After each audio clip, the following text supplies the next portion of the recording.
హరి ఓం. ఓం నమ శివాయ పరమేశ్వరాయ సృష్టి స్థితి లయకారికాయ పాహి మాం పాహి శరణు ప్రభు శరణు. సత్యనిష్ఠుడి ఆశీర్వం అవగానే శ్రావణ భూతి పైకి లేచాడు. శిష్యులందరూ కూడా ఏదో కొంచెం ఆసక్తి కలిగింది. శ్రావణ భూతి అంటే ఏదో ఒకటి ఒక వినూతనంగా అడుగుతాడని చెప్పి అందరికీ భావన.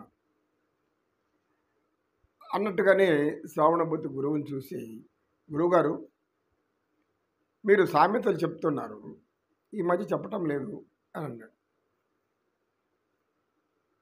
ప్రజల్లో ఉన్న వాళ్ళు కూడా సామెతలు, ఒక వ్యక్తి లేచి, ఒక ఆడామె ఒక స్త్రీ పైకి లేచి, గురువుగారు ఈ సామెతలు ఎందుకు వచ్చాయి, ఎవరు కనుక్కున్నారు అని అడిగాడు. ఇద్దరు అడిగేసరికి సత్యనిష్ఠుడు శ్రావణభూతి, మీకు ఒక కథ చెప్తాను గురువుగారు. ఇప్పుడు మనం పతాంజలి యోగ సూత్రాలలో 8వ సూత్రంలో ద్వేషానుసయి దుఃఖ అని చెప్పాడు. దానికి సంబంధించిన కథ అయి ఉండాలి అన్నాడు.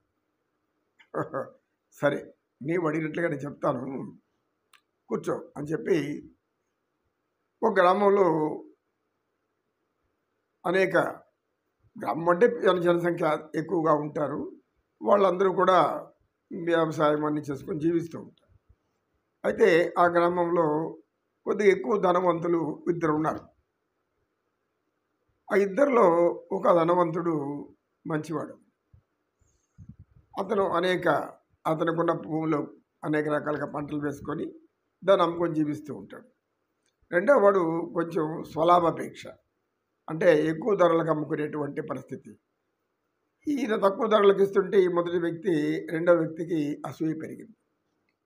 సరే, ఈ దసరా సెలవులు మనకు విజయదశమి మీద వస్తుంది కదా, దానికి ముందుగా ఆలోచించి మొదటి వ్యక్తి గుమ్మడికాయల పంటలు వేశాడు. గుమ్మడికాయలు బ్రహ్మాండంగా పండాయి, పెద్ద పెద్దగా, బాగా చూడడానికి పెద్ద పెద్దగా ఉన్నాయి. బూడిద గుమ్మడికాయలు ఎందుకు వేసారో మనకు తెలుసు. దాన్ని కూరల్లో కూడా వాడుకోవచ్చు, చాలా ఆరోగ్యకరమైనది కూడా. అవతల వాడు కూడా వేశాడు పంట, ఆ రెండో వాడు కూడా. అయితే వాడు గుమ్మడికాయకి ఈసారి సరిగ్గా కాపు రాలేదు. ఎందుకంటే వాడు కక్కుర్తిపడి ఎరువులు సరిగ్గా వేయలేదు, దానికి సరైనటువంటి శ్రద్ధ తీసుకోలేదు. కానీ ఈయన అంకితమైపోయి పనిచేస్తాడు. పాపం ఏదైనా ఒక పని చేస్తే దానికి అంకితమైపోయి శ్రద్ధ, దాన్ని బాగా చక్కగా తీర్చిదిద్దుతాడు. ఈ యజమాని దగ్గర కొంతమంది ఉన్నారు, ఒక 5 మంది 6 మంది ఉన్నారు నౌకర్లు. వారు అనేక సేవలు, అనేక విధాలైనటువంటి కార్యక్రమాలు, పనులు చేస్తూ ఆయన దగ్గర జీతం పుచ్చుకుంటూ ఉంటారు. ఇప్పుడు పంట సరిగ్గా పండనటువంటి గుమ్మడికాయలు అనేటువంటి ఆ రెండో వ్యక్తి ఏం చేశారంటే, ఈర్ష్య పెరిగింది. ఇవి ఎక్కువగా ధనం సంపాదించేస్తాను ఈసారి, మనకి ఎట్లా ఏం చేయాలని చెప్పేసి అందులో ఒకరిని మెల్లగా బయటికి లాక్కున్నాడు. నీకు మీ యజమాని ఎంత ఇస్తాడు, దానికంటే నేను ఒక 10 రూపాయలు ఎక్కువ ఇస్తాను, నాకు రోజుకి 2 గుమ్మడికాయలు అక్కడి నుంచి తీసుకొని వచ్చి నా తోటలో వేసి అన్నాడు. వాడు రాత్రిపూట ఎవరు చూడకుండా, యజమానికి నమ్మకం, ఎందుకంటే సేవకులు అంటే నమ్మకం పాపం, మొదటి వ్యక్తి. వాళ్ళు తీసుకెళ్ళిపోయారు. ఇదే పని మొదలుపెట్టాడు. యజమానికి మూడో రోజు సందేహం వచ్చింది. గుమ్మడికాయలకు తగ్గుతూ ఉంది, ఏమైంది అని గమనిస్తే కొన్ని ఆ తొడిమలు ఉంటాయి కదా, అది కోసి తెగినట్టు కనబడుతుంది. అంటే ఎవరో కోసుకుపోతారు రాత్రులు. సరే, అందరినీ పిలిపించి ఈ గుమ్మడికాయలు తగ్గుతున్నాయి, కానీ ఇది ఎవరు చేస్తున్నారో మిమ్మల్ని అడగాలి అనుకున్నాను అని అన్నాడు. యజమాని తెలివైన వాడు కూడా, ఎవరు, మనకు తెలుసు దేవరా, మాకు తెలుసు దేవరా అన్నారు అందరూ. అయితే ఆ యజమాని చెప్పాడు, నా దగ్గర ఒక మంత్రం ఉంది, ఆ మంత్రం చెప్పినానంటే వెంటనే ఎవరు దాన్ని మోసుకుపోయినారో భుజం మీద పెట్టుకొని వారిని పట్టించేస్తుంది. ఎందుకంటే దాని మీద భుజం మీద మోసిన వారికి కొంచెం బరువు అయి ఉంటుంది, కొంచెం పక్క వంగి ఉంటుంది, దాని బూడిద కూడా అమ్ముకొని ఉంటుంది, అంటి ఉంటుంది.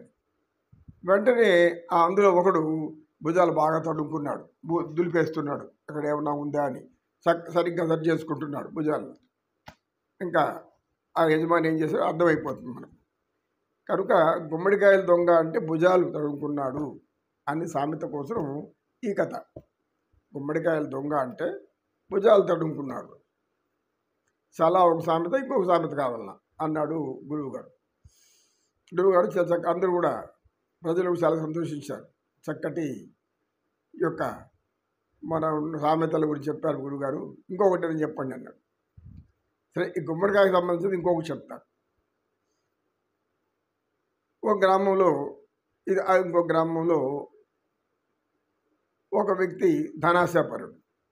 అతను కూలీ వాళ్ళకి తగినంత వేతనం ఇవ్వకుండా ఎక్కువ దాన్ని దాచిపెట్టుకుంటూ వస్తూనే ఉన్నాడు. ఇలాంటి సందర్భంలో ఏమైందంటే అందరూ పాపం తక్కువ జీతాలు వాళ్ళు ఎంతో బాధపడుతున్నారు, వేదన పడుతున్నారు. వాళ్ళు లోపల ఇతన్ని తిట్టుకుంటున్నారు, శపిస్తున్నారు. అందరి శాపాలు ఊరికే పోవు. ఎందుకంటే కష్టపడేవాడి కడుపు కొట్టేవాడు ఎవడు సుఖపడ్డు. వాడు తగిన జీతం ఇవ్వాలి, తగిన న్యాయం చెయ్యాలి. ఇలా ఆ యజమానులు చేస్తున్నప్పుడు ఉన్నట్లుండి ఒకసారి ఒక పెద్ద గాలివాన భయంకరంగా వచ్చింది. వస్తానే ఎదురేసినటువంటి ఒక బొప్పాయి తోటలో అన్నీ కూలిపోయాయి, పాడైపోయాయి. అయిపోతానే చాలా దుఃఖం కలిగింది, చాలా బాధ కలిగింది. ఈ పంట అంతా నాశనం అయిపోయింది, అంతా పోయి డబ్బేం లేదు, మనకు ఆదాయం రాదని భార్య వాళ్ళు కూర్చున్నారు, ఎదుగుపడుతున్నారు. ఇంత లోపల ఒక భిక్షగాడు వచ్చాడు. వాడు భిక్షాందేహి అన్నాడు. అంటనే ఆ భిక్షగాడిని చూసి వెళ్ళేది బాబాయ్ అని అన్నాడు. వాడు చాలా ఆకలి మీద ఉన్నాడు. అయితే అక్కడ పక్కన వంట సామాగ్రి ఉంది. వాడు మెల్లగా ఆకలి ఏం చేయలేడు. వీళ్ళిద్దరు మాటల్లో పడి ఉంటారు, భార్యాభర్తలు. అక్కడ ఒక 2-3 కూడా కూర్చోరు, వాళ్ళతో మాటల్లో. వీడు మెల్లిగా వెళ్ళి ఆ కొద్దిగా అన్నం ఎత్తుకొని తింటూ ఎత్తుకొని పోతున్నాడు. ఇది గమనించినాడు. వాడిని లాక్కొని వచ్చి సాగు కొట్టాడు. దుర్మార్గుడా, మాకు తెలియకుంటే ఇక్కడ అన్నం ఉంటే ఎత్తుకొని పోతావా? అయ్యా, మిగిలిపోయిన అన్నం అక్కడ ఉంది, మీరు వేస్తారేమనుకుంటే మీరు ఏదో మాటల్లో ఉన్నారు. ఆ మిగిలిపోయిన అన్నం బయట పెట్టిన అన్నం కదా అది, దాన్ని ఎత్తుకొని తినడం తప్పే ఉన్నది. లేదు తప్పే అది అని వాడు శిక్షించడం మొదలుపెట్టి. అప్పుడు అక్కడికి వచ్చినాక ఆ ఊరి పెద్ద ఒక అతని వ్యక్తి ఇలా అన్నాడు, చూడు నాయన, గుమ్మడికాయలు వదిలేసి ఆవాలు పట్టుకున్నాను అంటే బొప్పాయి పంట నరవనాశనం వెళ్ళి ₹1,00,000 పోయింది నష్టము. వాడేదో అన్నం ఎత్తుకున్న దానికి వాడిని శిక్షిస్తున్నావు నువ్వు అంటే దాని అర్థమేమి? గుమ్మడికాయలే వదిలేసినావు, ఆవాలు పట్టుకునేందుకు అల్లాడతావు అని సామెత అని చెప్పగానే అందరూ కూడా చాలా సంతోషించారు. వేజన సుఖినో భవంతు, సమస్త సన్మంగళాలు. ఓం శాంతి శాంతి శాంతి. అందరూ ప్రశాంతంతో సకల సుఖాలతో ఆనందంతో వర్ధిల్లాలని ఉండాలని ప్రార్థిస్తున్నాను. నమో కృష్ణ.